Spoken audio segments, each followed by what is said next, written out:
Olá, sejam bem-vindos. Eu sou a professora Camila Bertini Martins e o tema da aula de hoje é Introdução à Estatística. Bom, o que é estatística? Estatística é um conjunto de técnicas que permite organizar, descrever, analisar e interpretar os dados oriundos de estudos ou experimentos realizados em qualquer área do conhecimento. E o que é bioestatística? Bioestatística nada mais é do que o estudo da estatística aplicada à área biológica. Por que estudar estatística? Então, tanto a ciência quanto a sociedade interessam-se pelo levantamento de dados para a promoção da saúde e qualidade de vida. Pesquisas na área médica possibilitam diagnósticos precoces, proporcionando a prevenção de doenças e viabilizando o avanço de tratamentos. Assim, na busca pela melhor evidência científica, técnicas estatísticas são ferramentas úteis e necessárias para a obtenção de informações fidedignas. E no momento de pandemia, a importância da estatística salta aos nossos olhos. Testes de vacina, achatamento da curva, estudos sobre eficácia de medicamentos e tratamentos são exemplos de onde podemos utilizar a estatística, ressaltando que técnicas estatísticas são utilizadas em praticamente todas as áreas. A estatística nos ajuda na tomada de decisões. Quais as etapas de uma análise estatística? Primeiramente, precisamos definir o problema em estudo, realizar o planejamento do experimento, coletar e armazenar os dados, as variáveis coletadas, tratar nosso banco de dados para então realizarmos as análises estatísticas, visando responder o nosso objetivo e, por fim, divulgar os resultados encontrados. Na definição do problema, precisamos formular corretamente a pergunta de pesquisa, as hipóteses e os objetivos, lembrando que a revisão bibliográfica faz parte dessa etapa. Durante o planejamento, primeiro precisamos definir a população de interesse, se iremos estudar idosos, crianças, adultos, homens, mulheres, entre outros. População, pessoal, é o conjunto de todos os elementos ou resultados sob investigação. A população, ela pode ser constituída por pacientes, animais, prontuários, necrópsias, certidão de óbitos, entre outros.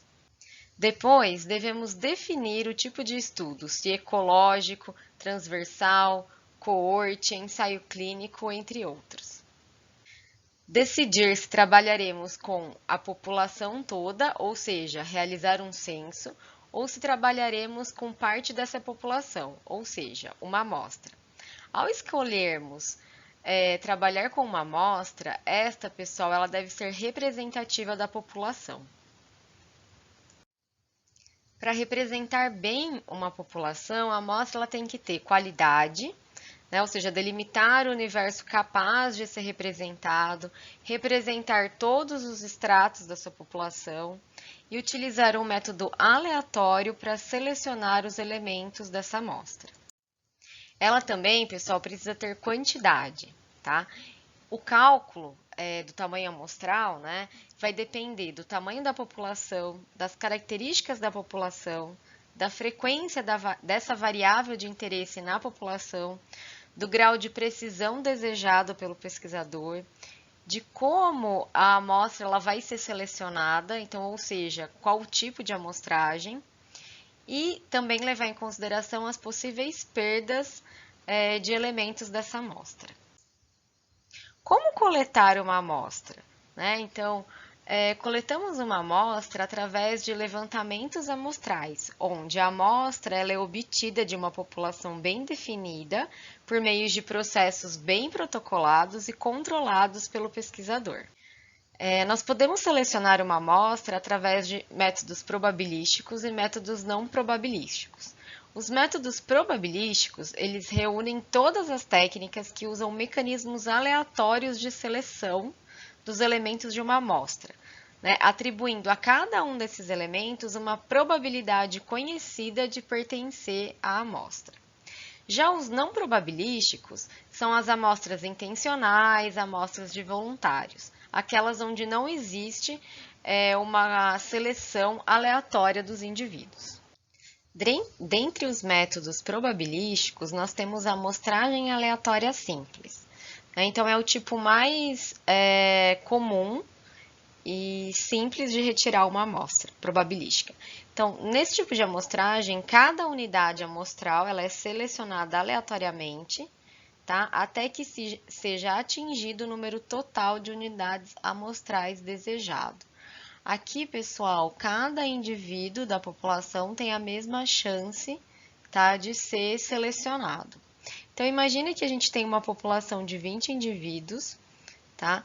A gente faz um sorteio aleatório e obtém uma amostra, por exemplo, de 4 indivíduos. Aqui nessa população, cada uma das pessoas tem a mesma chance de ser selecionado, ou seja, tem uma probabilidade aqui de 1 sobre 20 de pertencer à minha amostra. Além da amostragem aleatória simples, outro tipo de amostragem é a amostragem estratificada. A amostragem estratificada ela é utilizada quando a nossa população ela se divide em subpopulações ou estratos, que sejam razoavelmente homogêneos.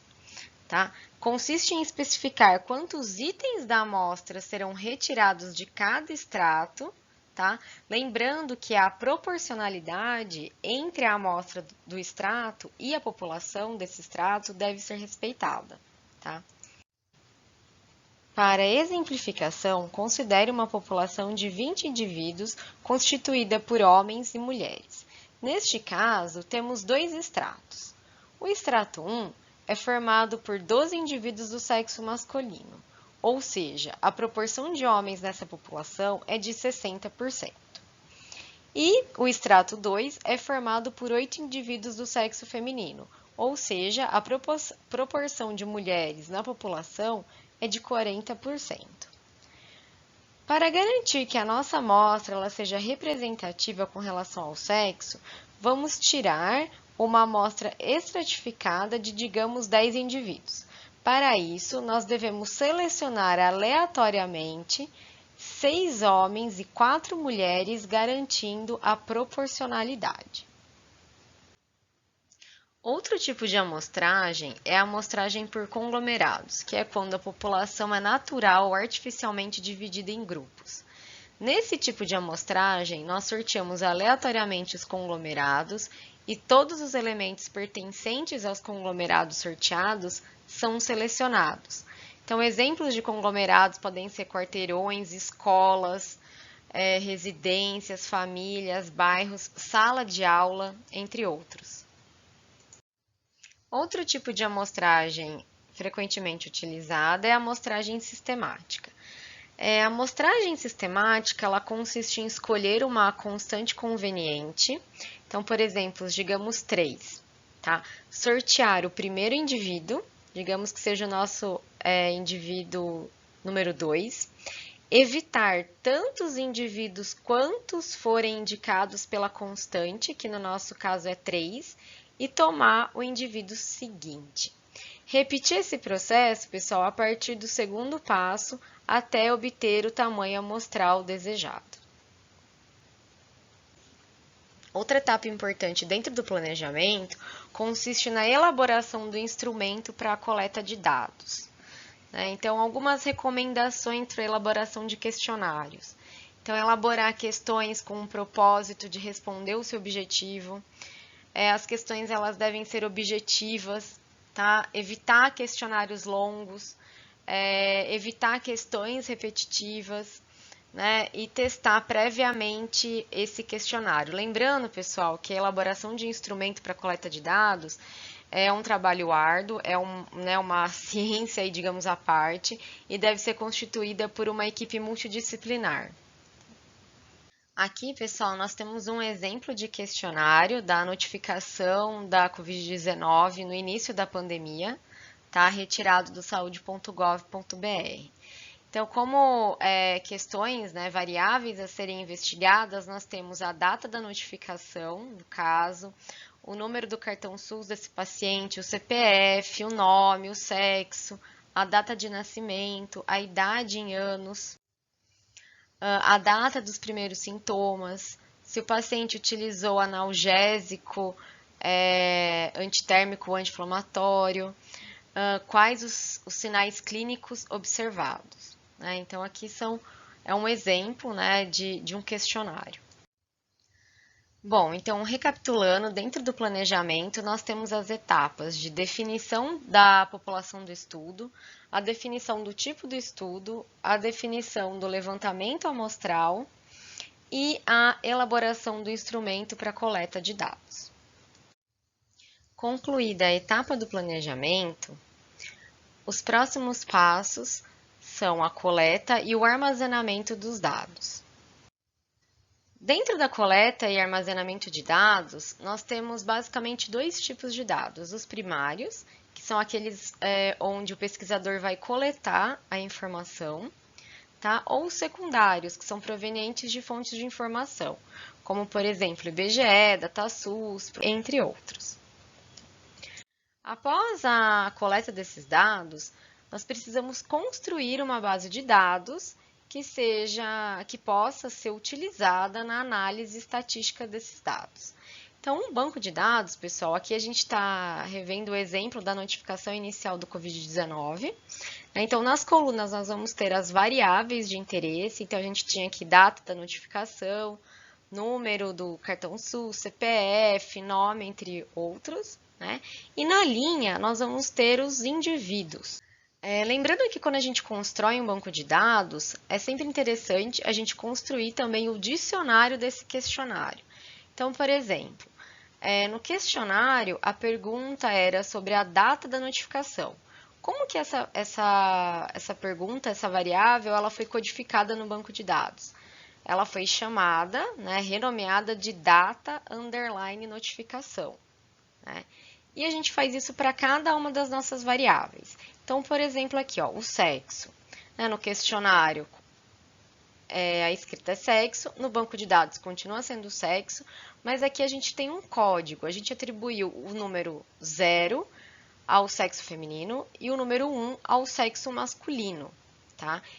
Geralmente, é comum nós utilizarmos números para codificação das nossas variáveis de interesse. Tá? A construção do banco de dados é uma etapa super importante, porque sem um banco de dados fidedigno, nós não teremos uma análise apropriada. Essas informações coletadas, pessoal, são chamadas de variáveis, tá? E as variáveis, elas têm naturezas diferentes que devem ser levadas em conta nas análises estatísticas. Construído o nosso banco de dados, a próxima etapa é o tratamento desses dados. Na etapa do tratamento dos dados, nós vamos realizar o possível, né, enriquecimento da nossa base de dados com bases externas. Nós vamos realizar a limpeza, a faxina dos nossos dados, investigar os dados coletados, né, e arrumados, à procura de possíveis valores discrepantes, atípicos ou outliers, né, e verificar se a gente tem informações não adequadas, tá? E também um outro ponto bastante estudado na estatística é a presença de missings, né? Tudo isso buscando uma base de dados mais confiável para nós, posteriormente, a realização das análises. Após coletar, né, e armazenar os dados, tratar esse banco de dados, a próxima etapa é a análise estatística. Então, pessoal, lembrando que essa etapa aqui de banco de dados é uma etapa bem longa na nossa análise estatística, tá? Bom, toda análise estatística é iniciada com uma análise exploratória dos dados, com o intuito de conhecer o perfil da nossa amostra. Então, na análise exploratória ou análise descritiva, o interesse está na redução, análise e interpretação dos dados através de cálculos de medidas resumo e gráfico. Após a realização dessa análise exploratória, a próxima etapa é realizar inferências sobre a população. Na inferência estatística, pessoal, o interesse aqui é fazer inferências sobre a população de interesse, usando apenas a nossa amostra. Tá? Algumas técnicas que podem ser utilizadas na análise estatística. Então, nós temos o teste quadrado, análise de correlação, teste para comparação de duas populações, ANOVA, machine learning, regressão logística, modelos de sobrevivência, entre outros. Então, assim, técnicas são que não faltam numa análise de dados. Né? Lembrando que a gente vai buscar a técnica que mais se adequa ao nosso banco de dados, ao nosso problema. E por fim, pessoal, é a elaboração de relatórios e com a divulgação dos resultados.